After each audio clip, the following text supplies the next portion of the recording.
Alright, let's talk about doom scrolling. You know that thing you do? The endless scrolling through bad news on your phone? It's like binge watching a show where every episode is just the world slowly catching fire. But instead of stopping, you just keep watching. Why do we do this to ourselves? Look, we've all been there. You open Twitter just for a second and suddenly it's 3 hours later. You haven't blinked and your faith in humanity has evaporated faster than a puddle in Death Valley. It's addictive, this doom scrolling, like a digital bag of chips you can't put down, even though you know it's making you feel like garbage. But why? Why do we crave this negativity? Well, my friends, buckle up because we're about to dive headfirst into the abyss of doom scrolling. Doom scrolling is a term that perfectly captures the essence of this modern day phenomenon. It's the act of endlessly scrolling through news feeds, social media, and other online content, consuming a steady diet of negative and distressing information. So, why can't we look away from the dumpster fire of bad news? Blame your brain. Our brains are hardwired to focus on negativity, a phenomenon known as negativity bias. This negativity bias is deeply ingrained in our neural circuitry. It's a survival mechanism that dates back to our caveman days. Imagine our ancestors living in a world filled with constant threats, a saber-toothed tiger lurking in the bushes, bad edible berries found in the forest, good. Focusing on the negative, like potential dangers, was crucial for survival. Fast forward to today and that same bias keeps us glued to news feeds filled with, well, everything terrible all the time. Our modern world is vastly different, but our brains haven't caught up. The constant barrage of negative news triggers the same survival instincts. And then there's FOMO, the fear of missing out. This fear is amplified by social media, where we see a curated version of everyone's lives, making us feel like we're always missing something important. Social media algorithms are basically digital drug dealers, exploiting our need to stay connected and informed by shoving a never-ending stream of anxiety-inducing content down our throats. These platforms are designed to keep us engaged using sophisticated algorithms that prioritize sensational and emotionally charged content. They know we can't resist a juicy headline, even if it makes us want to crawl under our beds and never come out. The more sensational the news, the more likely we are to click, share, and stay hooked. This creates a vicious cycle where our attention is constantly drawn to the most alarming and distressing stories. But it's not just the news. Social media platforms also exploit our need for social validation. Every like, comment, and share triggers a dopamine release in our brains, making us crave more.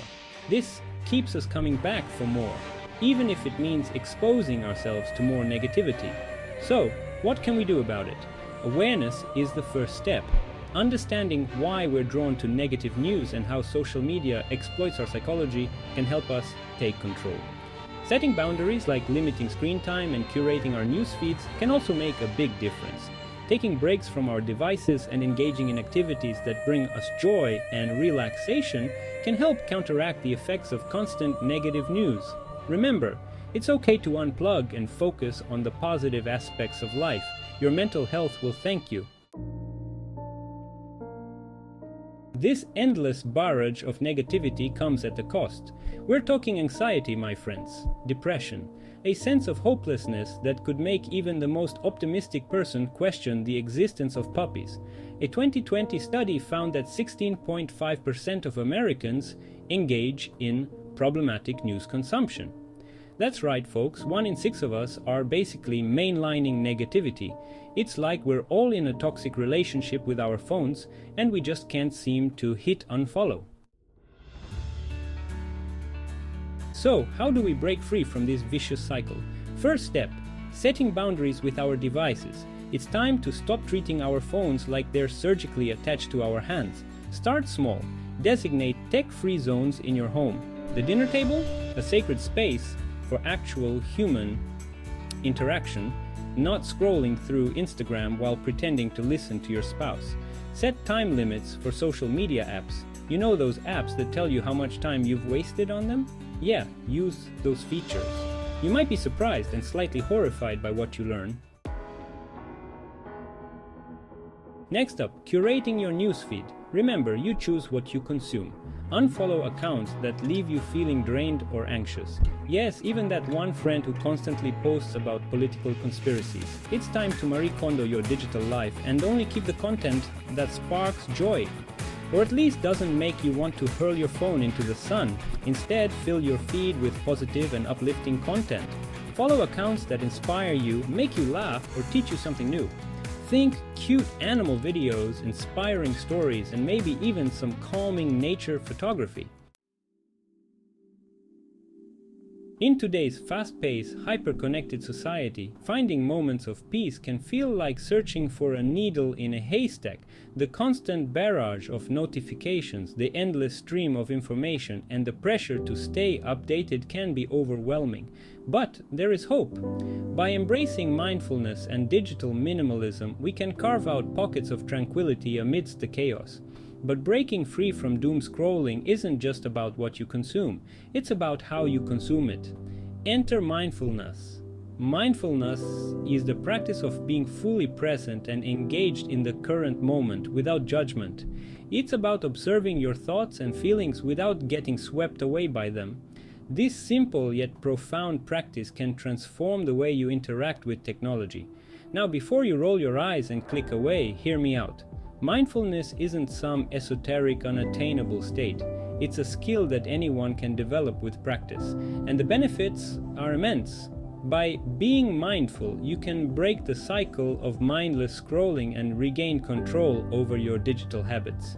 Mindfulness is just about being present in the moment. It's about taking a deep breath and grounding yourself in the here and now. When you feel the urge to scroll, pause and ask yourself, why am I doing this? What am I hoping to achieve?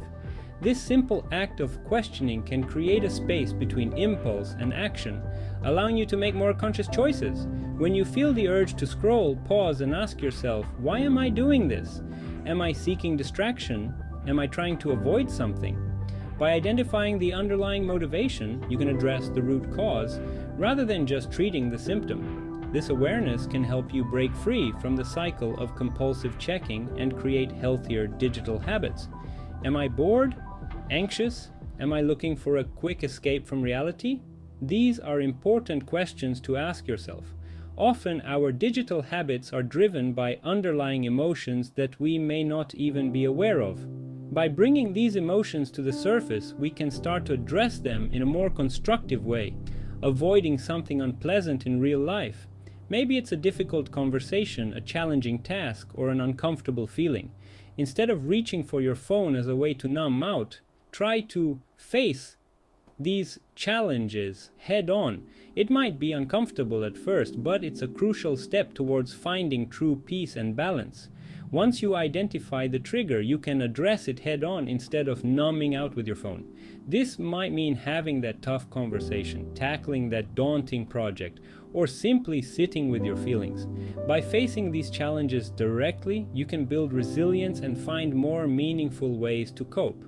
And then, there's digital minimalism, the art of consciously consuming technology.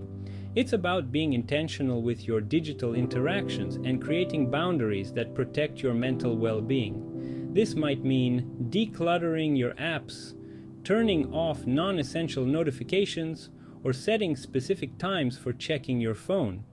It's about using tech intentionally, not letting it use you. By taking control of your digital environment, you can reduce distractions and create more space for the things that truly matter. This might mean setting aside tech-free times, creating a designated space for your devices, or simply being more mindful of how you use technology. It's about disconnecting to reconnect with what truly matters, real-life interactions, hobbies, and the great outdoors.